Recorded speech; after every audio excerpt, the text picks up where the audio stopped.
In an interview with Wall Street Journal, Tesla CEO Elon Musk spoke of government's role in business and said he wants the government to be a referee, not a player in the game of industry and innovation. Welcome back, dear friends. This is Armen Harayan from TalkNews.com. If you are here for the first time, please subscribe to our channel for daily Tesla news and ring the notification bell so you don't miss my next Tesla story. Joey Klender has the details of that interview in Teslarati.com, saying Elon Musk is one of the most innovative minds to ever exist in the tech community, with his multiple companies providing successful changes in how some industries like automotive are looked at. Musk is a proven CEO with a track record to back it up. His many ideas basically changed the idea of what it is like to drive a car, which many of us thought would be dominated by gas and diesel powered engines for years to come. An innovative mind and a lot of hard work undoubtedly contributed to Tesla's success, and Musk has no interest in giving credit to anyone who didn't earn it.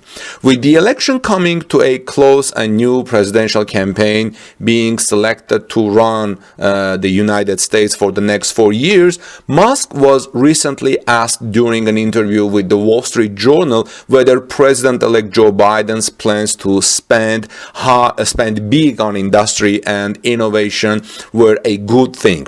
Here's what Musk said.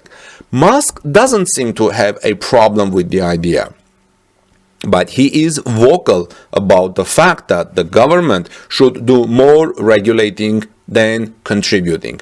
The role of government, after all, is to enact laws and make sure they are abided by citizens. Additionally, assisting with companies' innovation is something the government shouldn't stick its nose up at. Still, Musk just hopes that it plays more of an administrative role instead of becoming a player in the game. Joey Klender at Teslarati, he quotes him saying, "It's the government's role to establish the rules of the game and then ensure that those rules are properly enforced," Musk said. The CEO even compared the government's role to that of a referee in a game of football. Know the rules, enforce them correctly, make sure the game is fair. What the government doesn't need to do is stay out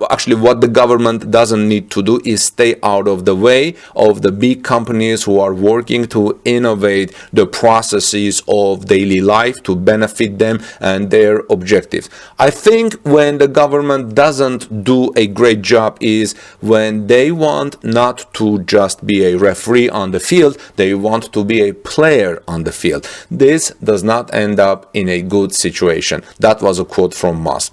The issue with the government overreaching into the field of industry and innovation is that they will, quote unquote, pick technology winners and losers, end of the quote, instead of letting companies play out their innovation themselves.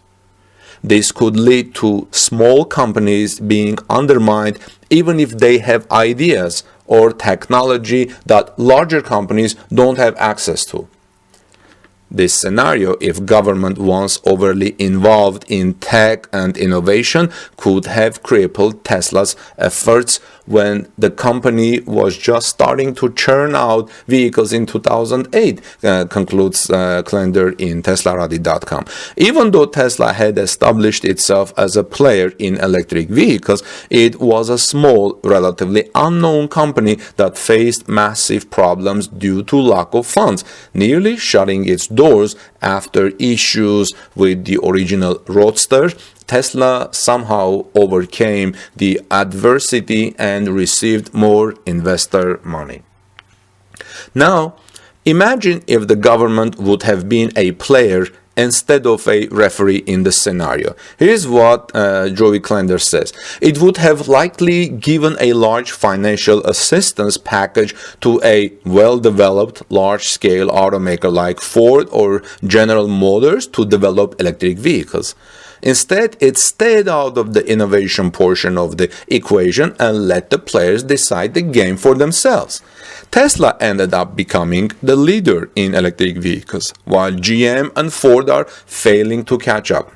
It's fairly safe to say that without Tesla, electric vehicles would not be what they are today, concludes Joey Klender in Teslarati.com, saying the legacy automakers that exist in the universe of automotive manufacturing would likely have cranked out one or two low-range models because their primary focus is still on gas-powered cars and not on electrification, he concludes. But I say that is slowly changing, because recently we saw Hyundai bringing on its new electric architecture, teasing its Ioniq 5 electric vehicle, which you can find in my morning report today at Torque News YouTube channel. And I have new exciting news reporting today about Lexus bringing its electric vehicle, Toyota revealing its new battery, very interesting battery, and also a new electric vehicle. So that's legacy automakers' focus is slowly shifting to electric vehicles.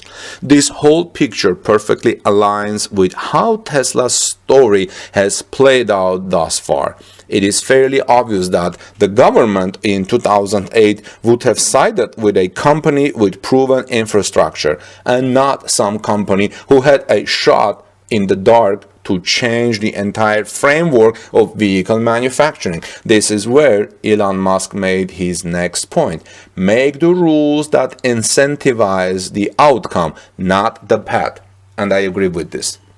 The ultimate goal is to let companies figure out issues on their own. Let them compete and then see who is the best, and incentivize the outcome, not the path. There is no reason to have government programs essentially hold the hands of private industry, writes Joey Klender in Teslarati, saying there needs to be more of a focus on the end goal and not the path of company takes to get there. Rarely is the road to success a straight and narrow path. Many companies, Tesla being a prime example, have to fight and struggle to create a new innovative project. Tesla's story is perfect evidence that the end goal takes a lot of persistence, and it doesn't need to be filled with hand-holding from large government entities. While Biden's plan to pump money into innovation and industry may help some companies get back on their feet in dire times of need, it should not hold the hands of these large companies whose job it is to figure out the answer to problems, concludes Joey Klender in Teslarati. He also says when large car companies began to manufacture and deliver electric vehicles that are good for consumers, then they should be rewarded. Riding on the coattails of government assistance packages that do not necessarily guarantee innovation is the wrong way to go about things, concludes Joey Klender, saying when companies prove that they are in the business of creating a great product, then the reward should come in. It's that simple. Well, friends, let me know what your thoughts are about government's position in rewarding companies being a player or referee. In the meantime, this is Armen Harayan from TorqueNews.com. Please subscribe to our channel for daily Tesla news. Ring the bell so you don't miss my next Tesla story. Have a wonderful rest of the day, and God bless you, everyone.